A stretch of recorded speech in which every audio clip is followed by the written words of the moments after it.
नमस्कार साथियों।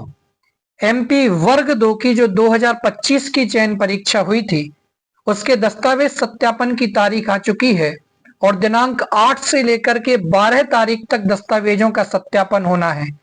लेकिन अभी भी विद्यार्थी सोच रहे हैं कि आखिरकार दस्तावेज सत्यापन में किस प्रकार की फाइल का प्रयोग करना है, कितनी फाइल लगानी है, डॉक्यूमेंट को किस क्रम में लगाना है।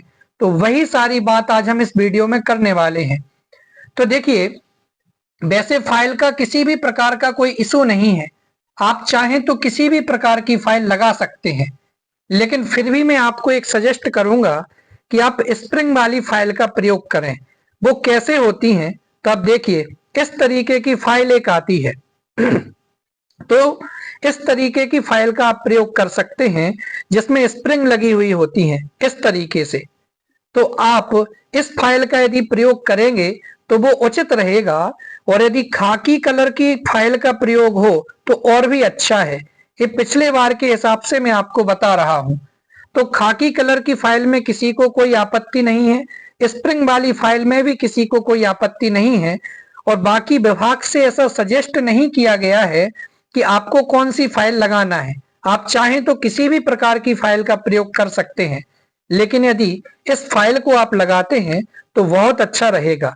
अब ये फाइल अंदर से कैसी होती है, तो देखिए इस तरीके से स्प्रिंग के सहारे आप इसको निकालें।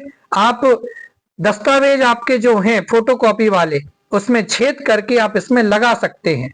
तो ये बहुत अच्छे ढंग से, यदि आपको किसी और दस्तावेज को ऐड करना है तो ऐड कर सकते हैं, किसी दस्तावेज को निकालना हो तो निकाल सकते हैं। इस अपेक्षा से ये फाइल बहुत अच्छी रहने वाली है। तो आप चाहें तो इस फाइल का प्रयोग करें, और ज्यादातर अभ्यर्थी इसी फाइल का ही प्रयोग करते हुए आपको दिखाई देंगे।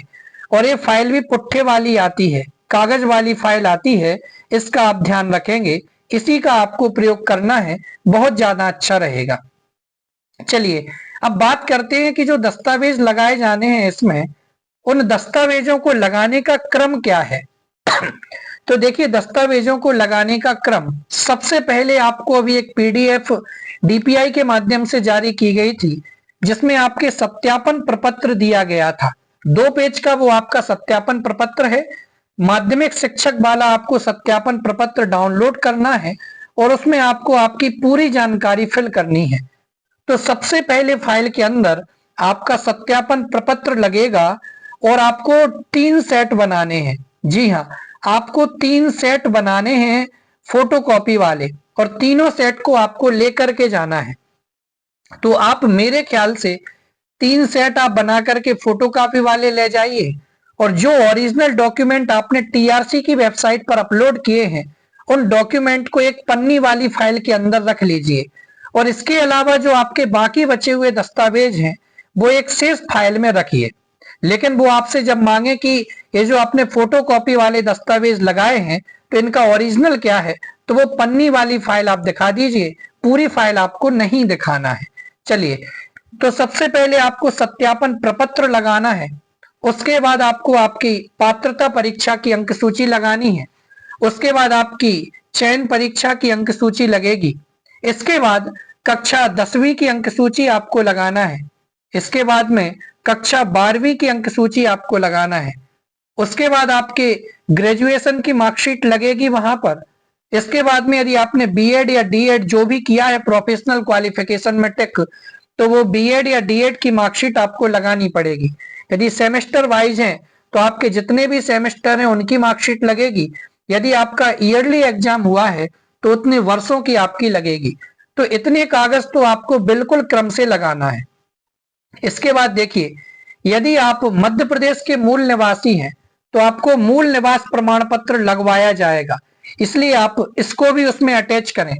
यदि आप मध्य प्रदेश के मूल निवासी हैं और आपने किसी कैटेगरी में आरक्षण लिया है, चाहे वो ईडब्ल्यूएस कैटेगरी में हो, तो यहाँ पर आपका ईडब्ल्यूएस सर्टिफिकेट आपको अटैच करना है।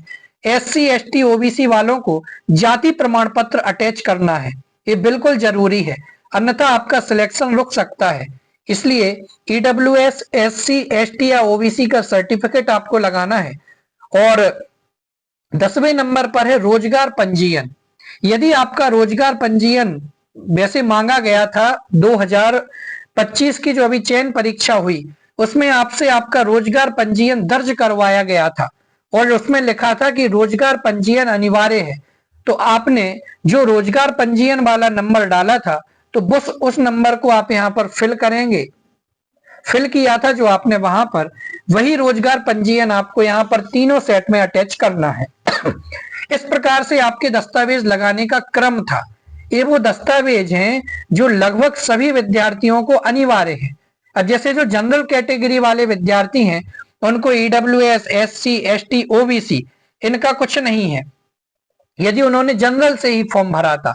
लेकिन हाँ, यदि किसी जनरल वाले विद्यार्थी ने ईडब्ल्यूएस से फॉर्म भरा था या जिनका एससी, एसटी, ओबीसी वालों का जनरल से सिलेक्शन हुआ है तो उन्हें अपना जाति प्रमाण पत्र लेकर के जाना पड़ेगा। इसके अतिरिक्त फिर बहुत सारे दस्तावेज बढ़ भी सकते हैं।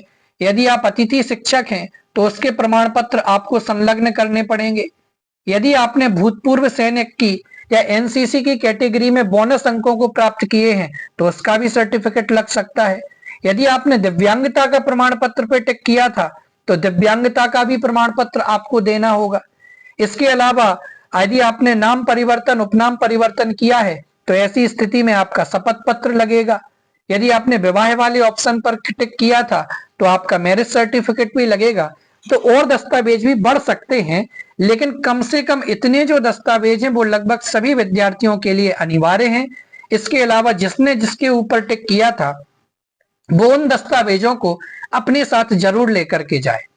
इसके अलावा आपको क्या ले जाना है वैसे फोटो की आवश्यकता नहीं पड़ने वाली है, लेकिन फिर भी आप अपने साथ में फोटो लेकर के जाएं।